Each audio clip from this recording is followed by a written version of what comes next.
Visiting an underwater coral reef offers a unique opportunity to view and study the wonders of the marine ecosystem, to observe the many different animals that live in this environment, and to learn more about a rarely seen portion of our planet. But what we really see and learn about the reef depends on how closely we observe it and its inhabitants.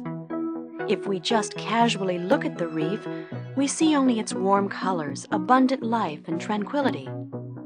But if we look beyond our first impressions and really study the reef, we will begin to see it as a place where each day fish and other animals compete for food and space to live, ingredients necessary to ensure the survival of their species.